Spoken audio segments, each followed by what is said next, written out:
You're probably wondering what JT is doing. Jumping through a window. But oftentimes you see superheroes jumping through windows when they have to save someone. Thank you. So you're probably asking the question, man, I've tried so many different diets and nothing has worked for me despite eating healthy. If this is you, then you're gonna wanna stay till the end. Maybe you saw a documentary on Netflix and you decided, I'm going to go vegan or vegetarian because that's the healthiest thing to do. Or maybe you watched another Netflix documentary on fasting and you decided to go on a fasting marathon. But you realize that no matter how hard you try or what you do, you always default back to where you were before you started doing that thing. If this is you, as I mentioned earlier, please don't go anywhere because I'm going to give you a refreshing idea around dieting. I promise that this perspective will be very different and it will give you a different idea around changing once and for all. I wanna show you why you continue to struggle in the area of nutrition and how to change that forever. Before I go there, I wanna get into the details of dynamics, psychology, all those different things that are involved in change, but I wanna tell you a story and I wanna tell you my story. My story is a story of redemption, but more importantly, initially it started off as a story of addiction. About 15 years ago, I was ensnared in this whole idea of addiction. And I couldn't understand why, because I was a disciplined guy. I owned a gym Monday through Friday. I was preaching health and nutrition and eating well and exercising, but on the weekends I was destroying my body because there were some things in my life that I was trying to fill the void. I was mitigating emotions with substances, and it got me in a lot of trouble. And I found myself one Monday morning sitting on the couch thinking how I was going to take myself out. I was in a really, really bad, dark place. And I realized that some changes had to be made.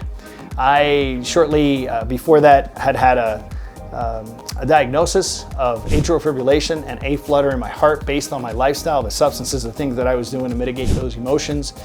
And I felt pretty trapped. I was upset at myself because I knew I was disciplined. I could manage to do so many things. I ate properly, I exercised, I looked like the picture of fitness, but yet I was living a double life. And I didn't really know how I was gonna get myself out of this situation. I came to the conclusion that I was dependent, more importantly, addicted to substances. That was the beginning of my recovery process, being able to identify that I wasn't doing things simply out of fun or simply to follow the crowd or because, at the time I was justifying those dependencies, which were drugs, with the fact that, well, if they're prescription drugs, they can't be too bad, right? Because a doctor prescribes them. The problem, the main problem was those drugs weren't prescribed to me. I was using them in all the wrong ways. And so my first moment of clarity came when I realized that I was actually addicted. Now, why am I talking to you about addiction when I simply said that maybe you've gone on a bunch of different diet plans and nothing has worked for you? Because, you're like, how does one thing have to do with the other? Let me explain. I operate out of the belief system that most people, I would say 99.9% of people, are addicted to food to one extent or the other. We're constantly mitigating emotions, we're looking for dopamine hits, and the safest place to do that is through food. And so at this point, maybe you've never considered this idea. And if you're part of that 99.9% of people that are addicted to food and you're mitigating emotions through food and you're in trouble, maybe you're 25, 50, 100 pounds overweight based on those mitigation tools that you have, you have basically leaned on, then you're gonna get a lot out of this video. I'm gonna give you 3 things that must happen if you wanna change forever in this area of nutrition, if you actually want to make nutrition sustainable. And what I wanna do is I wanna pair it synchronistically with my recovery from drugs, but instead we're gonna take it to the realm of food, because can I just say that any dependency needs to be broken in the same way. Number 1, abstinence, I believe, is a gift from God. The word abstinence simply says to keep away, to stay away from a certain thing for a period of time or forever. Now, here's the tricky thing between drugs and food. You don't need drugs to live. You need food to survive.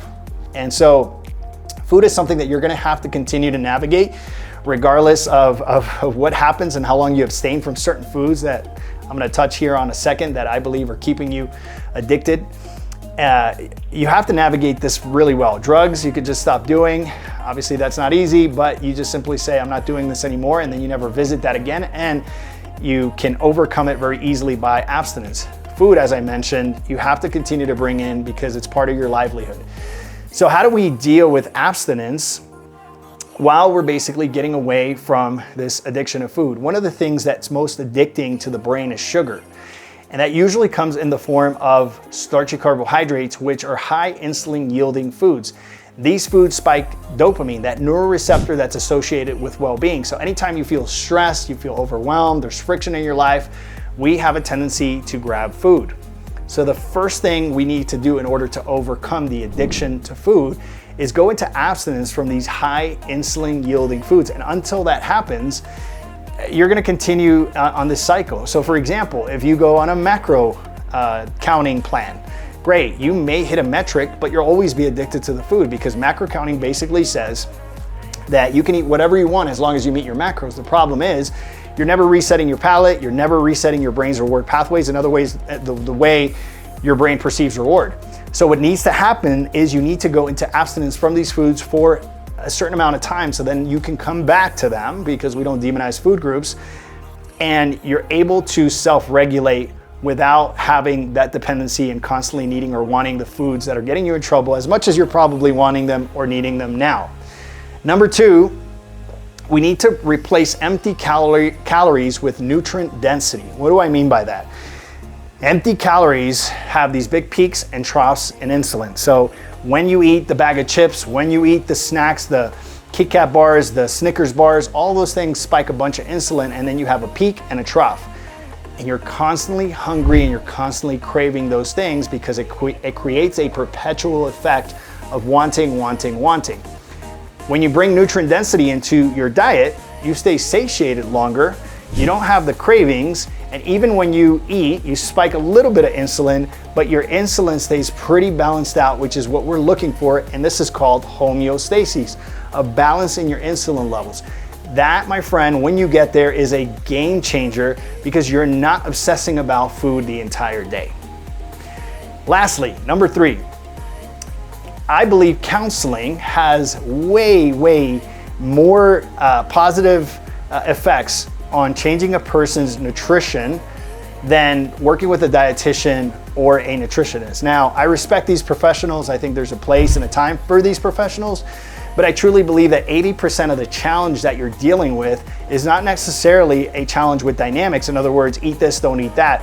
I don't think it's a knowledge gap that's keeping you stuck. I think actually what's keeping us stuck is the ideas that we have around food, right? And so being able to reframe ideas around people, places, things, weekends, holidays, and travel as you're changing your lifestyle is pivotal to your change.